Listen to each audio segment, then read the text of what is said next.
कानपुर नामक एक गांव में मीना नाम की एक 15 साल की लड़की, बहुत ही सुंदर और सुशील, जो अपनी सौतेली माँ और अपनी सौतेली बहन राधा के साथ एक छोटे से घर में रहा करती थी। कुछ दिनों पहले ही मीना के पिता का देहांत हो गया था। मीना की सौतेली माँ मीना से घर का सारा काम करवाती और अपनी सगी बेटी राधा को सर आंखों पर रखती। मीना बेचारी दिन रात घर के काम करती, आंगन की सफाई करना, कपड़े धोना, बर्तन मांजना और खाना पकाना। कुछ दिन ऐसे ही चलता रहा। एक दिन मीना की सौतेली माँ कौशल्या देवी मीना पर भड़कते हुए कहती है, अरे ओ मीना, अब बस हो गया मुफ्त की रोटियां तोड़ना, बाहर जाकर पैसे कमाओ। मैं अब तुम्हारा खर्च नहीं उठा सकती। पर माँ, मुझे बाहर काम कौन देगा? बहाने बंद कर दे मीना, कुछ भी हो जाए तुम्हें बाहर जाकर पैसे लाना ही होगा, वरना तुम्हें खाना नहीं मिलेगा। माँ की ये बातें सुनकर मीना परेशान हो गई। अगले दिन सुबह मीना घर का सारा काम काज कर काम की तलाश में घर से निकलती है।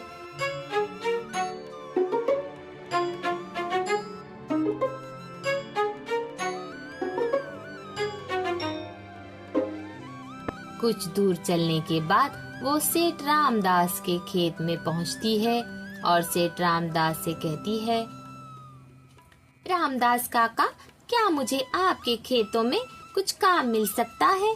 मैं कुछ भी कर लूंगी काका। बेटा, तुम्हारी उम्र खेतों में काम करने की नहीं है और मेरे खेतों में तुम्हारे लिए कोई भी काम नहीं है। रामदास काका की बात सुन मीना वहाँ से चली जाती है।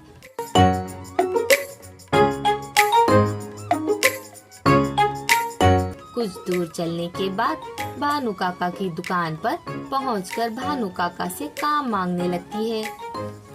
भानु काका, क्या मुझे आपकी दुकान में कोई काम मिल सकता है? मैं कुछ भी करूंगी काका, झाड़ू पोछा वगैरह। नहीं बेटा, कोई काम नहीं है। मेरी दुकान तो बहुत छोटी है बेटा, तुम यहाँ क्या काम करोगी? भानु काका के मना करने पर मीना बहुत परेशान हो जाती है।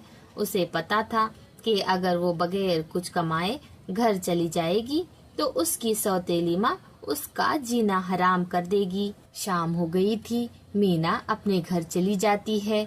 मीना को खाली हाथ आता देख कौशल्या मीना पर भड़क जाती है। अरे ओ कलमोही, खाली हाथ घर आ गई हो? तुमसे कहा था मैंने कि बगैर पैसे कमाए घर आ गई तो मैं तुम्हें खाना नहीं दूंगी। माँ, मुझे कहीं भी काम नहीं मिला, मैंने हर जगह देख लिया। कुछ देर बाद कौशल्या अपनी बेटी राधा को खाने में दाल चावल सब्जी और मिठाई में हलवा देती है और मीना को सूखी रोटी और सब्जी। मीना को ये देख बहुत बुरा लगता है। वो कौशल्या से कहती है, माँ, क्या मुझे दाल चावल मिल सकते हैं? कौशल्या जोर से चिल्लाकर मीना से कहती है, आज तुम्हें ये रोटी तो नसीब हो गई है। अगर कल तुम खाली हाथ घर आओगी तो तुम्हें भूख के पेट सोना पड़ेगा मीना। मीना अपनी सौतेली माँ की ये बातें सुनकर रो पड़ी। हे भगवान, मेरी किस्मत क्यों ऐसी बनाई? पिताजी जिंदा थे तो माँ मुझसे कितने अच्छे से बर्ताव करती, मेरा कितना ख्याल रखती। पिताजी के देहांत के बाद सब बदल गया। पिताजी, आप मुझे छोड़कर क्यों चले गए? ये कहकर मीना फूट फूट कर रोने लगती है। अगली सुबह मीना घर का सारा काम काज कर काम की तलाश में घर से निकलने लगती ही है तो कौशल्या मीना से कहती है, अरे ओ कलमोही, अगर तुम बगैर पैसे कमाए घर आई तो तुम्हारी खैर नहीं, याद रखना। मीना अपनी सौतेली माँ की ये बात सुन डर जाती है और काम की तलाश में निकल पड़ती है। चलते चलते मीना एक झोपड़ी के पास पहुंचती है, जहां एक बूढ़े बाबा लकड़ियां उठा रहे होते हैं। मीना उनसे कहती है, बाबा, क्या मुझे कोई काम मिल सकता है? कोई भी काम चलेगा बाबा, क्या मैं ये लकड़ियां उठा दूं? ठीक है बेटा, मेरा ये काम कर लेना, इसके बदले मैं तुम्हें कुछ पैसे दूंगा। मीना जल्दी जल्दी लकड़ियां हटा कर रख देती है। शाम का समय हो रहा था। उस बूढ़े व्यक्ति ने मीना को खाने के लिए रोटी, सब्जी और मिठाई दी। मीना खाना देख बहुत खुश होती है। बाबा, आपका धन्यवाद, बड़े दिनों बाद मैं ऐसा खाना खा रही हूँ। बूढ़ा व्यक्ति मीना को कुछ पैसे दे देता है। मीना खुशी खुशी घर की तरफ चल देती है। रास्ते में उसे एक मिठाई की दुकान नजर आती है। वो उन पैसों से राधा के लिए मिठाई खरीदती है और घर आ जाती है। मीना को देखकर कौशल्या मीना से पैसे मांगती है। मीना कौशल्या से कहती है, माँ, मुझे आज कुछ पैसे मिले थे, पर मैंने उन पैसों से राधा के लिए मिठाई खरीदी। अरे ओ कलमोही, ये क्या किया तूने? घर में खाने को एक दाना नहीं है और तूने उन पैसों की मिठाई खरीदी। मुझे पैसा चाहिए, समझ गई? ला, दे इधर मिठाई का डिब्बा। ये कहकर कौशल्या मीना के हाथों से मिठाई का डब्बा छीन लेती है। यूं ही कई दिन बीत जाते हैं। मीना और राधा अब बड़ी हो गई थी। कौशल्या अपनी बेटी राधा के लिए वर की तलाश में रहती थी, जबकि मीना घर की बड़ी बेटी थी। कौशल्या को मीना की शादी की कोई फिक्र नहीं थी। कौशल्या को लगता था अगर वो पहले मीना की शादी करवाएगी तो उसके घर का गुजारा कैसे चलेगा। एक दिन मीना लकड़ी लाने के लिए जंगल चली आती है। जंगल काफी घना होता है।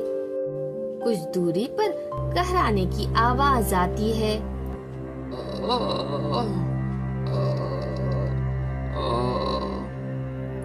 आवाजें सुनकर मीना उस जगह पर जाती है। उस जगह पर एक खूबसूरत व्यक्ति को घायल देखकर मीना उसे पानी पिलाती है और उसे अपने साथ अपने घर ले आती है। उस घायल व्यक्ति को अपने घर आता हुआ देख कौशल्या भड़क जाती है और मीना को जली कटी सुनाती है। मीना अपनी माँ से कहती है, माँ, ये व्यक्ति जंगल में घायल पड़ा हुआ था। अगर उसे मैं ऐसे ही छोड़ देती तो कोई ना कोई जानवर उसे खा जाता। माँ, इसलिए मैंने इसे अपने साथ ले आई हूँ। हाँ हाँ, तुझे और कोई काम नहीं था जो लोगों की सेवा करती फिर रही हो? कल मोही कहेंगी, वैसे आज राधा को देखने रिश्ते वाले आ रहे हैं। अपनी ये सेवा की दुकान कहीं और लगा लेना। मीना उस व्यक्ति को अपने गाय की झोपड़ी में ले जाती है और उसे खाट पर लेटाकर फौरन वैद्य जी को बुला ले आती है। वैद्य जी आते हैं। उस व्यक्ति को देखकर मीना से कहते हैं, इसकी स्थिति तो बहुत चिंताजनक है। इसके शरीर पर काफी घाव हैं। पता नहीं वैद्य जी, ये व्यक्ति कौन है? मैं जंगल में लकड़ियां लाने गई थी। एक तरफ झाड़ी में ये बेहोश पड़ा था तो मैं इसे अपने साथ घर ले आई। अगर ऐसे ही छोड़ देती तो कोई ना कोई जानवर इसे खा जाता। अच्छा किया मीना बेटी, जो तुम इसे अपने साथ ले आई। मैं कुछ औषधि देता हूँ, तुम इसे खिलाती रहना। इसका अच्छे से ध्यान रखना, कुछ दिन में ही ये ठीक हो जाएगा। अच्छा तो मीना बेटी, मैं चलता हूँ। ये कहकर वैद्य जी चले जाते हैं। उधर मीना की सौतेली माँ कौशल्या मीना को आवाजें लगाती है। अरे ओ कलमोही, कहाँ हो? जरा इधर तो आना। मीना दौड़ती हुई घर में आती है और अपनी माँ से कहती है, क्या हुआ माँ, आपने मुझे बुलाया? हाँ महारानी, दूसरों की सेवा करते थक गई हो तो जरा घर का भी काम कर लेना। और हाँ, तुम्हारी बहन राधा को रिश्ते वाले आ रहे हैं, काफी बड़े घर के हैं, उनकी सेवा में कोई कमी नहीं होनी चाहिए, समझ गई? जी ठीक है माँ, मैं सब कर लूंगी। मीना मेहमानों के लिए अच्छा खाना बनाती है, मेहमानों का स्वागत करती है। अरे कौशल्या बहन, ये लड़की कौन है? क्या बताऊं रेखा बहन, ये कलमुही मेरे पति की पहली पत्नी की बेटी है। इसके पैदा होते ही ये कलमुही अपनी माँ को खा गई, कलमुही मेरे पति को भी खा गई। अब शगुनी है। कौशल्या की ये बातें सुनकर मीना को बहुत बुरा लगता है। वो झोपड़ी में आकर फूट फूट कर रोने लगती है। उसके रोने की आवाज सुनकर खाट पर लेटा हुआ व्यक्ति मीना को देखता है और मीना से कहता है, क्या हो गया आपको? आप रो क्यों रही हो?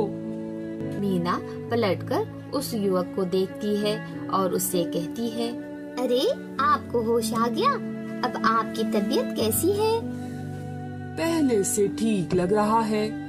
वैसे तुम्हें क्या हो गया था? तुम कहाँ के रहने वाले हो?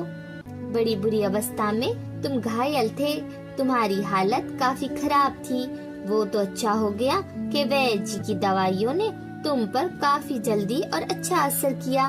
मीना की ये मीठी बातें सुन उस व्यक्ति को मीना से प्रेम हो जाता है। वो मीना को मन ही मन पसंद करने लगा।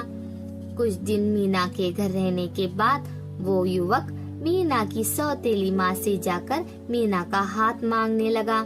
कौशल्या उस व्यक्ति को गरीब और भिखमंगा समझकर इस रिश्ते के लिए तैयार हो जाती है।